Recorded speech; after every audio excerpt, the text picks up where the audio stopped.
Hi everyone, welcome back to my channel. Today we're going to be discussing A Kingdom of Flesh and Fire, which is the sequel to From Blood and Ash.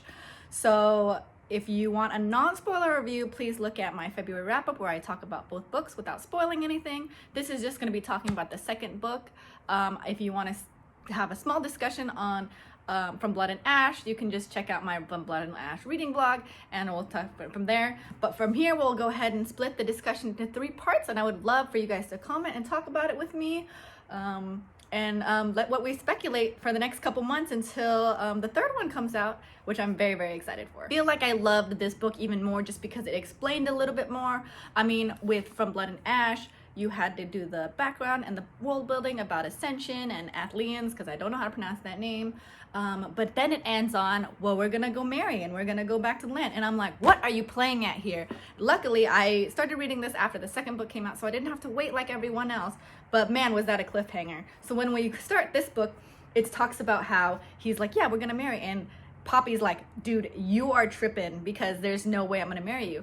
But he is just so charismatic and he's just like so sure of himself with his eyes sparkling and whatnot. I was just like, just fall in love with him already. Get it, because obviously he betrayed him, and he acknowledges that too. He was like, yeah, I get it. What you're feeling is 100% valid. I betrayed you, you know, I lied to you. One of the parts that I don't understand is that he says, well, my name is Hawk, it's just a middle name. So that confused me a little bit, because it's like in the beginning he wasn't actually falling in love with Poppy. He was like, I was just gonna trade you for my brother. So I was like, if you're just gonna trade her and then you fall in love with her, why would you use your real name, especially if it's something that you only use privately? I thought that was a little bit so romantic when, you know, there's obviously a little bit upheaval because people are like, she's not even our kind, why do you want to marry her? And then he kills that one guy and I was like, oh, I love you so much. I did enjoy how she was really questioning what she learned about the Ascended and Athleans and like how her world was turned upside down. And you could, I think that JLA did a really good job of really getting her inner thoughts. It was a little bit wordy though, and like, but I get it. She's just trying to show like it's not just like a turnaround for her, like, oh, okay, I believe you now, but it's more like her inner monologue shows that like, yeah, she has to come grapple with this so that way she understands like how she's been lied to, especially since she's been raised that way. I wanted to refresh my memory and I accidentally started reading. Even though she grapples with the fact that she obviously doesn't like that she's betrayed, but at the same time, you know, how cute he is and stuff like that. And at one point, Castile's even like, oh, you're dazzled by me. And that actually reminded me a little bit of Twilight, because Edward actually did that to Bella. So I was like, they're sharing the same bed, and I'm like, just push them together, it's fine. So I wasn't sure how I felt about Alistar, because it seems like he is the close confidant of the king and queen, which is Castile's parents, obviously.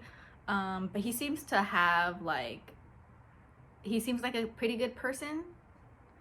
In the beginning, where he is just talking to Poppy and kind of getting to know her and really seeing if the marriage is real.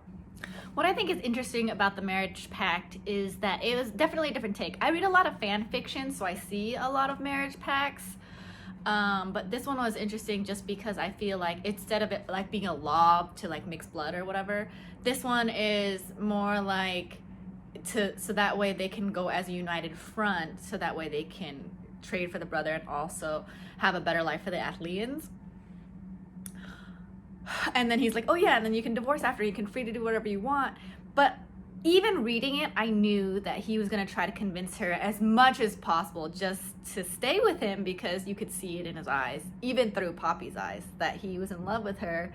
But as the reader, of course, you know, of course you're in denial. And I know a lot of people will say like, well, I don't understand like why she is pushing this, or you know, she should just love him. But I think JL did a really good job of her grappling with that, just because it doesn't happen that easy.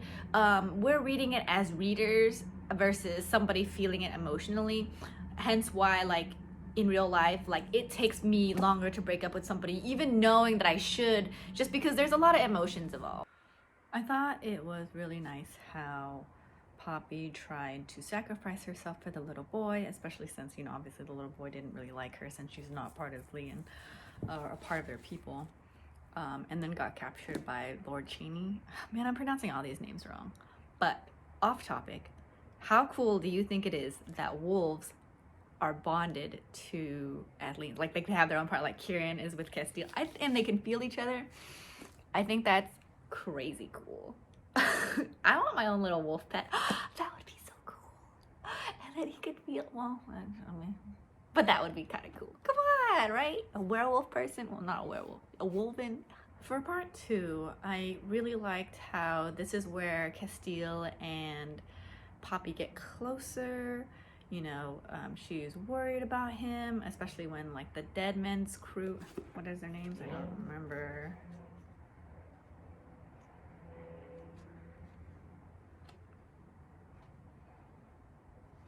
Dead Bones clan. Oh, I was close.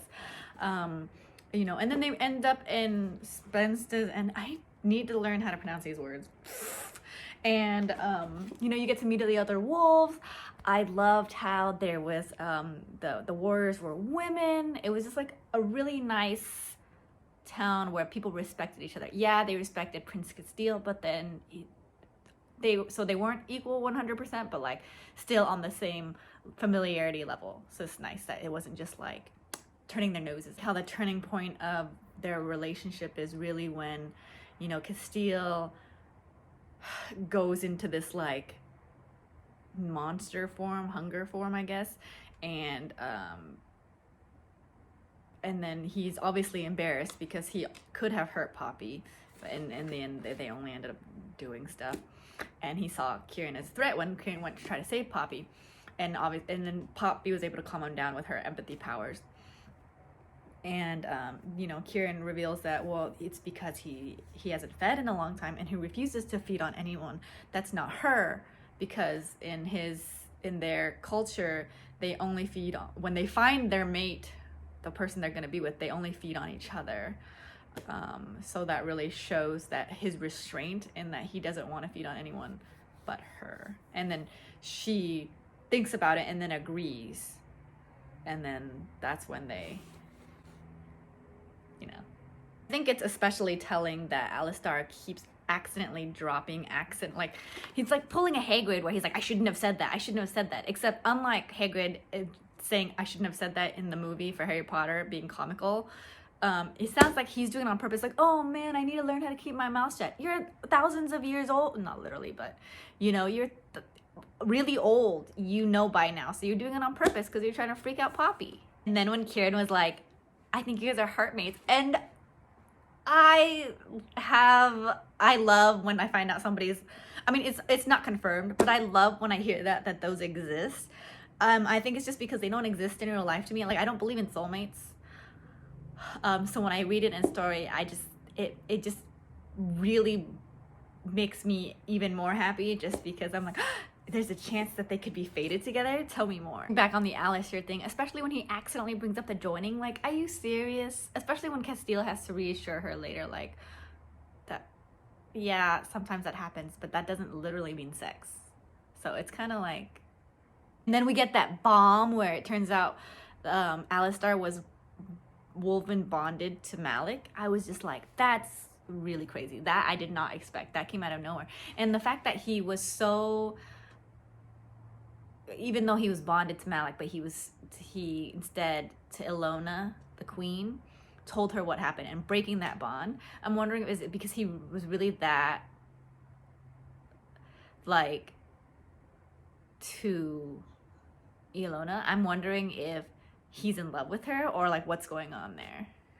Don't lie, when Castile is feeding on Poppy and then like their desire really shows through and then Kieran leaves, like, is that like not the hottest thing ever? I think I also love this second section just because she starts to fall in love with Prince Castile, because when he's talking to everyone in his constituents, he's talking to them friendly, and it's the hawk that she remembers. Then when Beckett is hurt, and then she heals him by accident, that's when I really started to feel like, hey, something's up. She's not just a normal person. She might be something like even higher than Athlean, just because how else can she heal and turn glowy? To wrap up part 2, I realizing, okay, so at first it took me a while to figure out why Castile didn't speak of Shia. And I really had to reflect on it because it felt like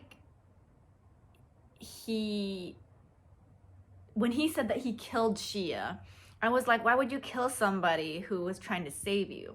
And it seemed really convoluted. I think it was just because there was a lot of emotions in that one, because obviously, you know, Castile is confessing like what's going on with his history and why he doesn't deserve Poppy, and then Poppy, it reveals that she does love him despite everything, and that she's grown to love him even more, and that it scares her because she knows that if Castile betrays her again, that she'll break.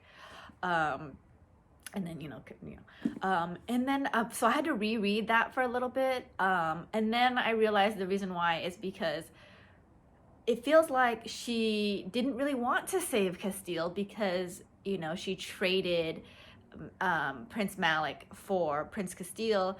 And then when they were captured, she tried to trade Prince Castile for her. And I was like, oh, okay. So why would she do that if she was trying to save him so many times? So I'm wondering if Alistar, who is so hell-bent on helping the royals, that he forced his daughter to go because Malik's woven died died trying to save Prince Malik. So this happened after Castile was saved. So why did Shia go instead of, you know what I mean? So that's why I'm kind of like, and obviously Kieran couldn't go because Kieran was so sick because of what was going on and they're bonded. So that's why it was Shia. So I'm like, that was a little like sus to me. So yeah, I can understand why he was pissed. Like maybe he felt like she felt obligated to go, but she didn't want to. And at the first chance she got, she was like, oh crap, I don't want it. This isn't for me. I give up. And then that's when Castile got all mad because she basically betrayed them and betrayed his brother and then killed them. So what are your thoughts on that? I just am speechless on Poppy's soliloquy monologue about how she felt about Castile, because it just reveals her true character and how she feels for him. For part 3, we're gonna go ahead and discuss after Spince's end is on fire. Well, not literally, the sky is on fire. And then Jasper arrives, which I really like Jasper. I don't know about you guys, but as soon as he came into the picture, I was drawn to that man. I mean, I know he's married. I mean, they're not real. You know what I'm saying? And then when Poppy says that she's gonna stay and fight, and I really like how she pointed out that, like, Castile being distracted because she's there is his issue and not hers, and she really wanted to fight, especially since she is a warrior in herself, which makes her different from any kind of damsel in distress, which I really enjoyed. Sorry, my stomach is itchy, so I'm scratching it. And then Kieran can really appreciate how she cares about these people, and then finally calls her Poppy, and that's when their relationship is sealed. Will they join? I would like to know what the strawberries and chocolate thing, is that what true love is? Is that the smell? The feeling that she gets? Like, what is that? That's what I would like to know. Hey, have you noticed my hands look really big when I do this? Rawr, monster hands. I really loved how happy Poppy was, and I think the ritual is really cool for marriage. I want to be married like that, like barefooted in soil. Well, not in America. Maybe somewhere cooler, like Ireland or something. It would be really, really cool.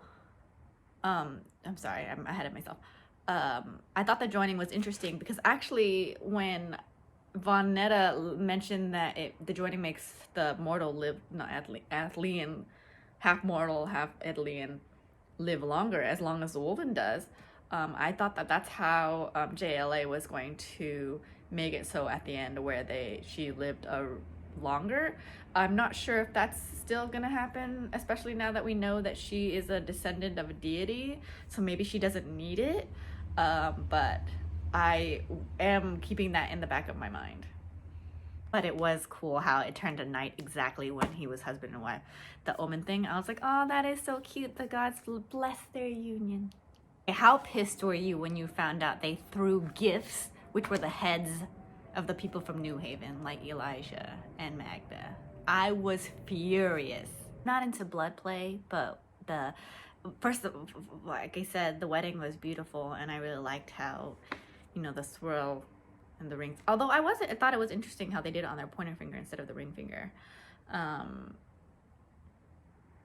The wedding, the conjoining afterwards, where they drank each other's blood and like did it for hours. I was like, damn, that's some kinky shit.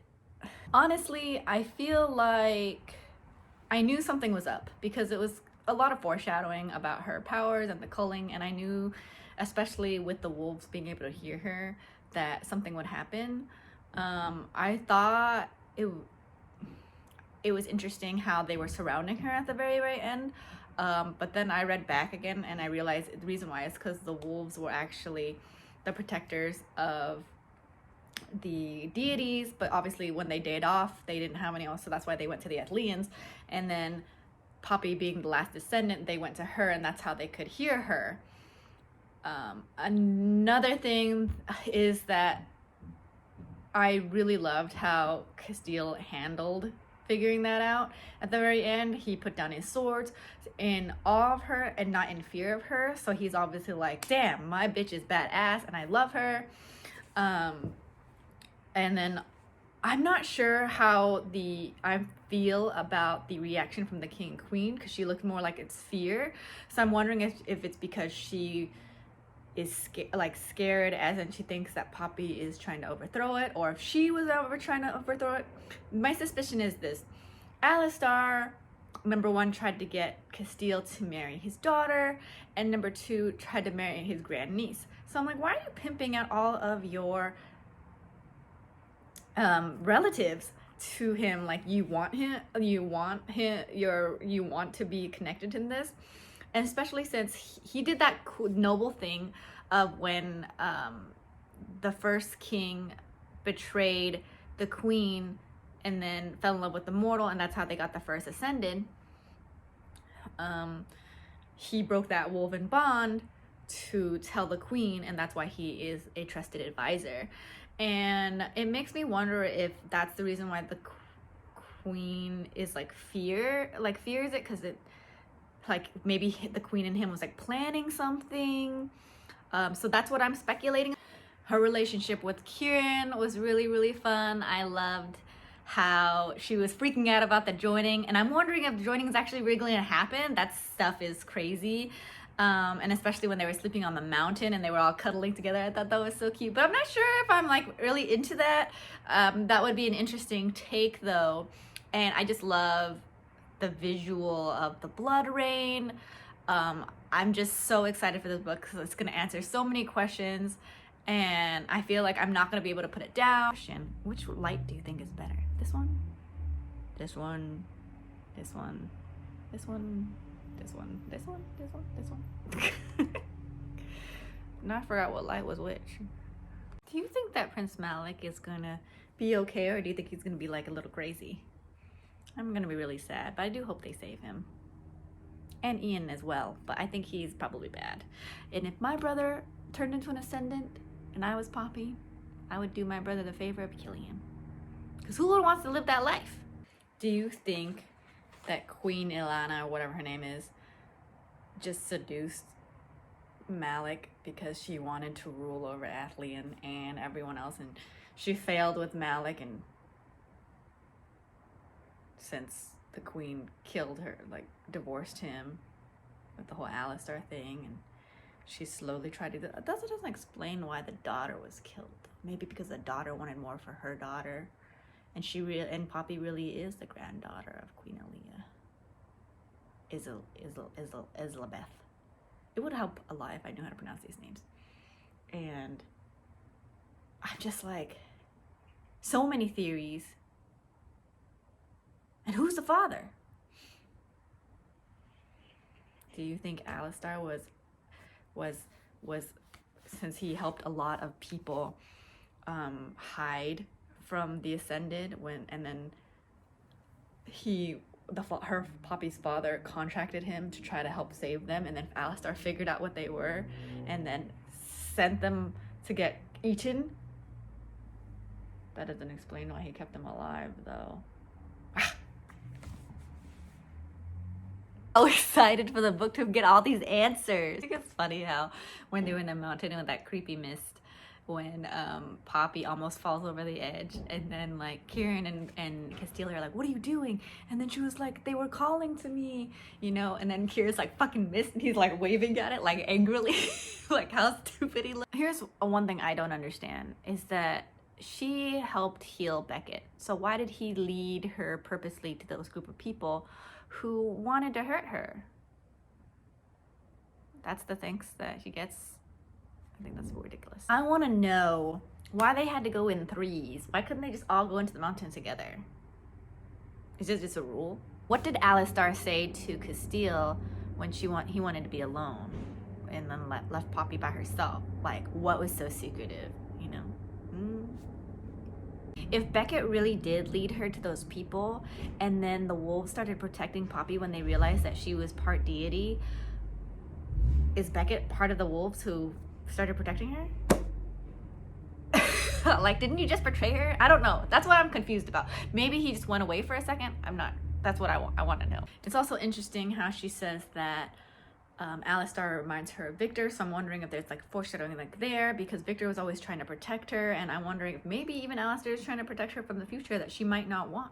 I feel like the king and queen might be Elsbeth. I'm not sure if I'm saying her name right, because I mean, how else could she be descended? I think that one of my theories is that she's the descendant of Malik and Elsbeth, and that's maybe who the queen is.